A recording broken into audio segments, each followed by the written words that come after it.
Grete de Francesco, en su obra El poder del charlatán, escribió lo siguiente: para los charlatanes, resultaba favorable que se multiplicaran los individuos predispuestos a la credulidad. Cuanto más crecían los grupos de adeptos, hasta alcanzar proporciones masivas, mayor era el campo en el que podían desplegar sus triunfos. Y eso fue, en efecto, lo que ocurrió a medida que la ciencia comenzó a difundirse desde el Renacimiento. Con el enorme aumento del conocimiento y su propagación gracias a la imprenta en la Edad Moderna, también creció el número de personas semialfabetizadas y ansiosamente crédulas, presas fáciles para los charlatanes, hasta convertirse en mayoría. Los deseos, opiniones, rechazos y preferencias de estas personas comenzaron a constituir la base de un poder muy concreto. Así, el imperio del charlatán se expandió junto con la difusión moderna del saber. Operando sobre la base de la ciencia, aunque deformándola, el charlatán producía oro con métodos inspirados en la química y fabricaba bálsamos milagrosos recurriendo a los recursos de la medicina. Por eso, no podía dirigirse a un público completamente ignorante. Los analfabetos, protegidos por un sano sentido común, eran menos vulnerables a sus engaños. Su público ideal eran los semialfabetizados, aquellos que habían perdido el sentido común a cambio de una pizca de información distorsionada, y que alguna vez, aunque de forma breve y poco exitosa, habían tenido contacto con la ciencia o la educación. La gran masa de la humanidad siempre ha estado predispuesta a dejarse maravillar por el misterio. Esto fue especialmente evidente en épocas en que los fundamentos seguros de la vida se tambaleaban, y los viejos valores, económicos o espirituales, que durante siglos se habían considerado inamovibles, dejaban de ser confiables. En esos momentos, las víctimas ingenuas del charlatán se multiplicaban, convirtiéndose, como las llamó un inglés del siglo XVII, en asesinos de sí mismos. Kautilya, un filósofo indio del siglo III a.C., dijo: la flecha disparada por el arquero podrá matar o no a una única persona, pero las estratagemas urdidas por el hombre pueden matar incluso al niño en el vientre de su madre. No pude menos que pensar para mis adentros, en la gran cantidad y variedad de artimañas, en la diligencia con que el hombre agudiza su ingenio para engañar a los demás. Si crees que los impostores son personajes pintorescos que despistan y desconciertan con elaboradas mentiras, estás equivocado. Los mejores ladrones y estafadores utilizan una fachada inocente para no llamar la atención sobre su persona. Saben que las palabras y los gestos extravagantes de inmediato despiertan sospechas. Ellos, en cambio, se ocultan tras una máscara familiar, banal, inofensiva. Maquiavelo escribió: los hombres son de mente tan simple, y sus necesidades inmediatas los dominan de tal manera, que el hombre engañoso siempre encontrará a muchos dispuestos a dejarse engañar. Corría 1926 cuando un hombre alto, muy atildado, fue a visitar a Al Capone, el gánster más temido de su tiempo. El hombre, que hablaba con un elegante acento europeo, se presentó como el conde Victor Lustig. Prometió que, si Al Capone le daba $50,000, él haría que esa cifra se duplicara. Capone poseía fondos más que suficientes para realizar una inversión semejante, pero no era su costumbre confiar grandes sumas a perfectos extraños. Miró con atención al conde. Aquel hombre tenía algo, era diferente, su estilo, su alcurnia, sus modales, de modo que decidió seguirle el juego. Contó los billetes personalmente y se los tendió a Lustig. Le dijo: bien, mi querido conde, duplíqueme esa suma en 60 días, tal como prometió. Lustig se fue con el dinero, lo colocó en una caja de seguridad en Chicago y luego se dirigió a Nueva York, donde tenía en marcha otros proyectos generadores de fondos. Los $50,000 permanecieron en el banco, intactos. Lustig no hizo ningún esfuerzo en duplicarlos. 2 meses después regresó a Chicago, retiró el dinero y volvió a visitar a Capone. Echó una mirada a los guardaespaldas del gánster, que lo miraban con expresión imperturbable, sonrió con timidez y dijo a Capone: le pido que acepte mis más humildes disculpas. Lo siento muchísimo, señor Capone, pero el plan fracasó, es decir, fracasé yo. Capone se puso de pie con lentitud. Miró furioso a Lustig, mientras decidía en qué parte del río arrojarlo. Entonces el conde llevó una mano al bolsillo de su sobretodo, sacó los $50,000 y los puso sobre la mesa. Dijo: aquí está su dinero, señor Capone. Esto es realmente muy humillante para mí, pero las cosas no salieron como había planeado. Me habría encantado duplicar esta suma para los dos, pero el plan se malogró. Capone volvió a tomar asiento, confundido, y dijo: «Sé que usted es un estafador, señor conde. Lo supe en el preciso instante en que entró por esa puerta. Esperaba recibir los $100,000 o nada, pero que me devuelva mi dinero, no lo entiendo». «De nuevo pido disculpas, señor Capone», dijo Lustig, mientras recogía su sombrero y se dirigía hacia la puerta. «No puedo creerlo, usted es honesto», gritó Capone sorprendido. «Si está en problemas aquí tiene $5,000 de los 50,000, y se los tendió». El conde, en apariencia sorprendido, hizo una cortés reverencia, murmuró su agradecimiento y se marchó, llevándose el dinero. Los $5,000 eran lo que Lustig había planeado desde el principio. El conde Víctor Lustig, un hombre que hablaba varios idiomas y se vanagloriaba de su refinada cultura, fue uno de los grandes estafadores de los tiempos modernos. Era famoso por su audacia, su temeridad y sobre todo, por su conocimiento de la psicología humana. Lustig sabía que la mayoría de personas se rodean de defensas contra embaucadores y ladrones. El trabajo del estafador consiste en hacer caer esas defensas. Un método seguro para lograrlo es el de valerse de una aparente sinceridad y honestidad. Lustig utilizó varias veces esa táctica de honestidad selectiva, pero con Capone fue un paso más allá. Ningún estafador normal se hubiese atrevido a realizar tal jugarreta, habría elegido a su víctima por su debilidad, por esa expresión que permite anticipar que sufrirán la estafa sin quejarse. Estafar a Capone equivalía a pasar el resto de la vida aterrado. Pero Lustig comprendió que un hombre como Capone suele pasar su existencia desconfiando de todo el mundo, ya que a su alrededor no existen personas honestas o generosas, y estar siempre rodeado de lobos resulta agotador y hasta deprimente. El acto de honestidad selectiva de Lustig desarmó a Capone porque fue algo completamente inesperado. Al estafador lo fascinan estas emociones contradictorias, pues la persona que las experimenta resulta muy fácil de distraer y engañar.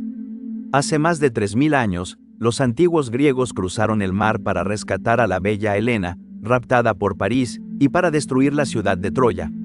El sitio duró 10 largos años, muchos héroes murieron durante el mismo y ninguno de los bandos había logrado una victoria.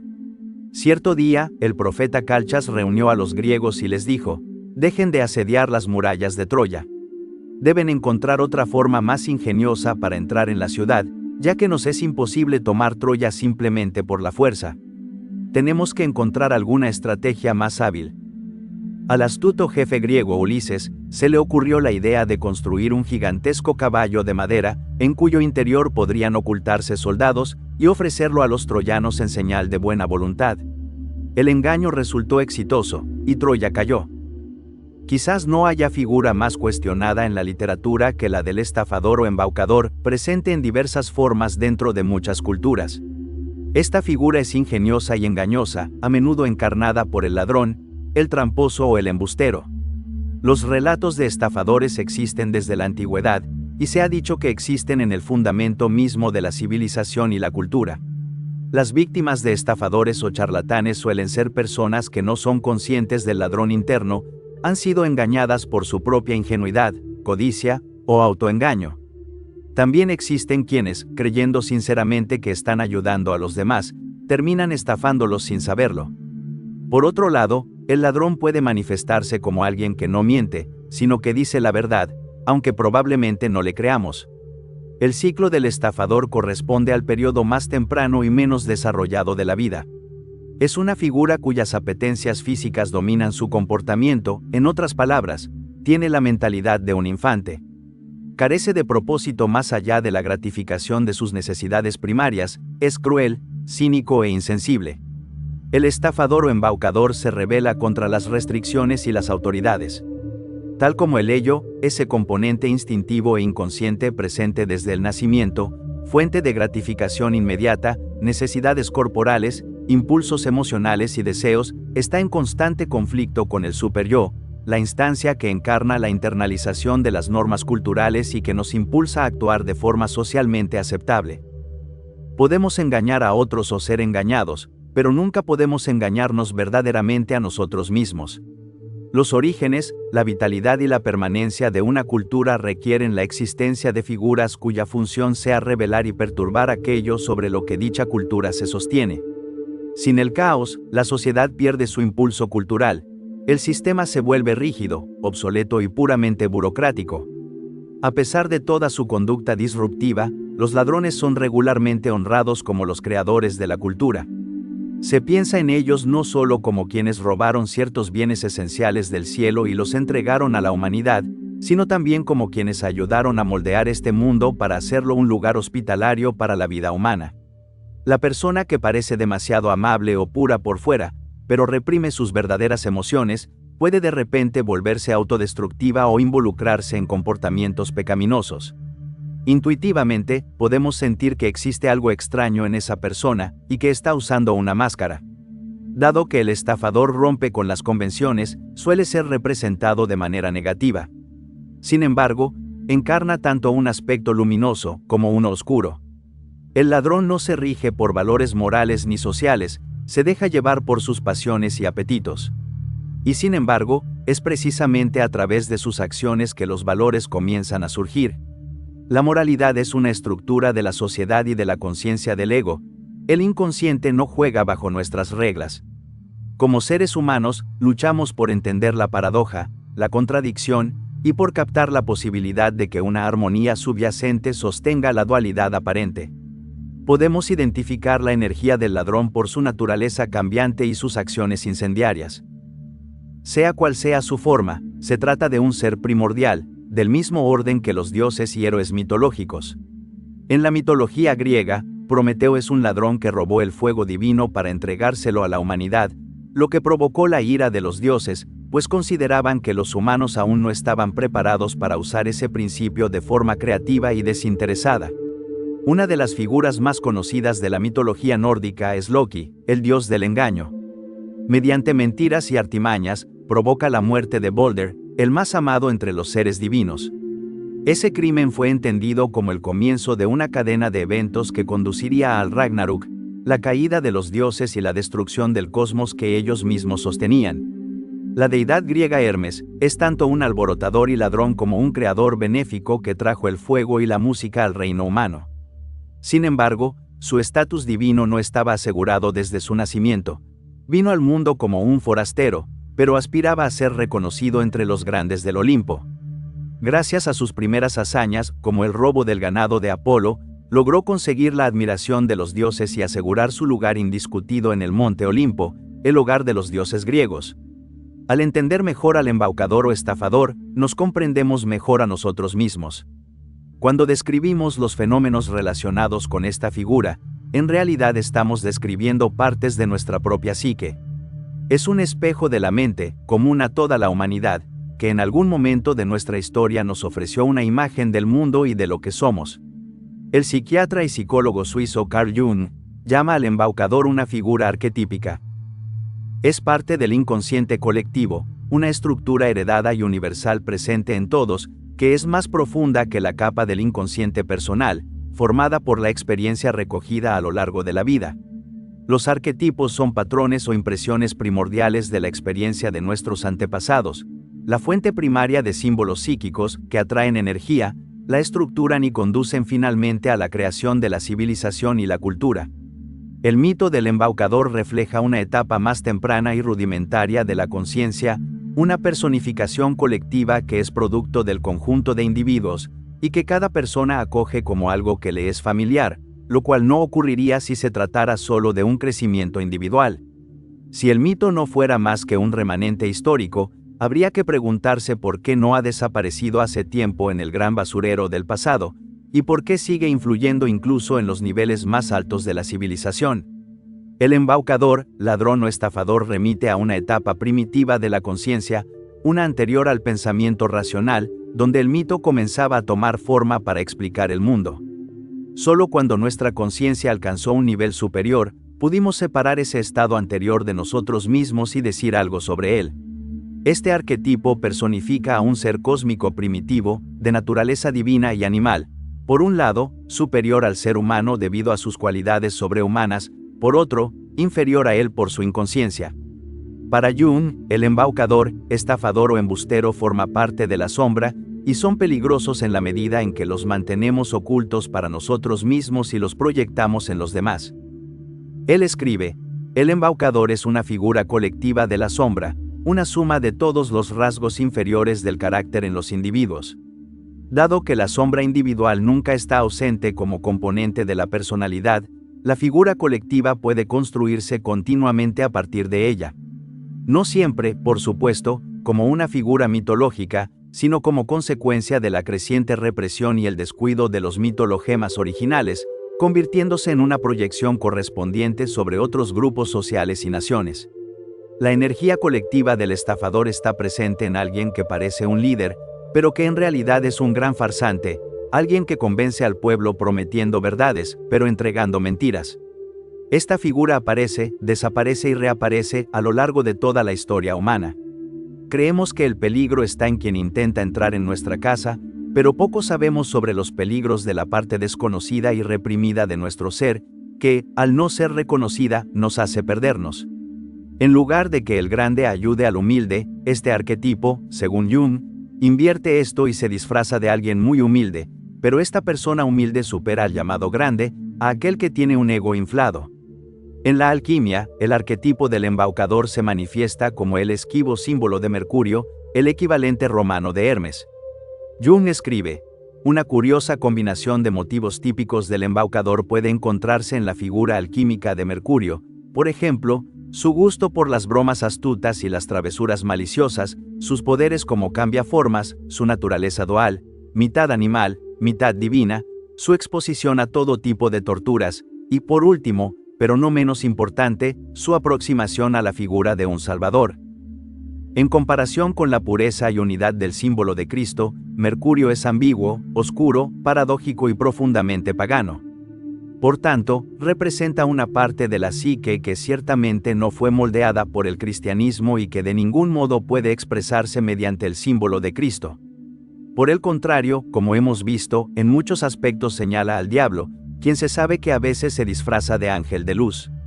La naturaleza paradójica de Mercurio refleja un aspecto importante del sí mismo, el hecho de que es esencialmente una unión de opuestos, y de hecho no puede ser otra cosa si ha de representar algún tipo de totalidad. Para Jung, la piedra filosofal no se encuentra externamente, sino en nosotros mismos.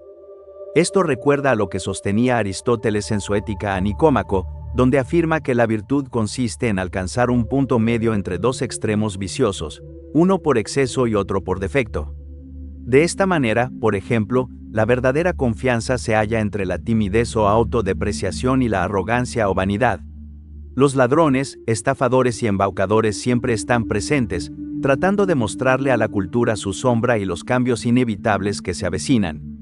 En términos mitológicos, la batalla entre las fuerzas de la creación y la destrucción, que ejemplifica la polaridad de este arquetipo, está tan viva y presente en el mundo moderno como lo estuvo para nuestros antepasados. Debemos reconciliarnos con nuestros conflictos internos para ganar más lucidez sobre los conflictos externos en los que como cultura parecemos estar empantanados.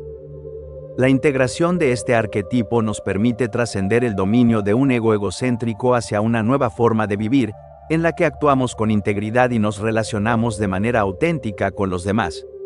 Nos ayuda a tomar conciencia de nuestras verdaderas emociones, pensamientos y comportamientos, aquellos que nuestra psique inconsciente oculta y sin los cuales la individuación no podría ocurrir.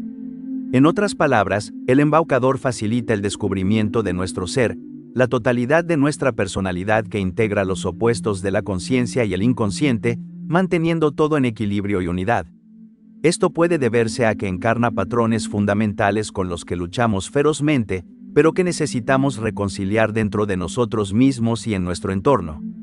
The Yellow Kid, en su autobiografía, escribió: «Solo tomé dinero de quienes tenían recursos y estaban dispuestos a acompañarme en fraudes, mediante los cuales imaginaban esquilmar a otros.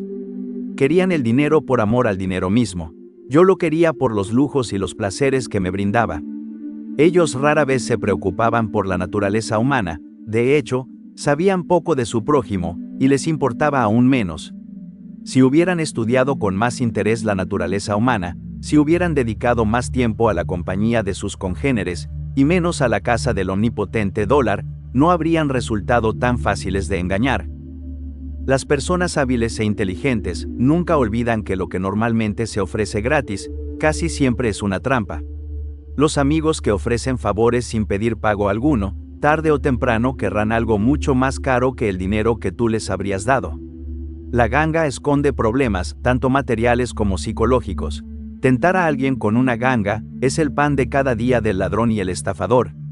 Nadie fue mejor en esto que Joseph Whale, alias The Yellow Kid, uno de los estafadores más exitosos de finales del siglo XIX y principios del XX. Whale aprendió rápidamente que lo que facilitaba sus fraudes era la codicia de sus contemporáneos. Ese deseo de obtener algo por nada, escribió en cierta oportunidad, le ha costado muy caro a mucha gente que ha tratado conmigo y con otros estafadores. Cuando la gente aprenda, aunque dudo mucho que lo haga, que no se puede obtener beneficios sin esfuerzo, los delitos se reducirán como por arte de magia, y viviremos en paz y armonía. Tal como aprendemos de Schopenhauer. El dinero nunca está tan bien gastado como cuando alguien nos ha estafado, porque de un solo golpe hemos comprado prudencia.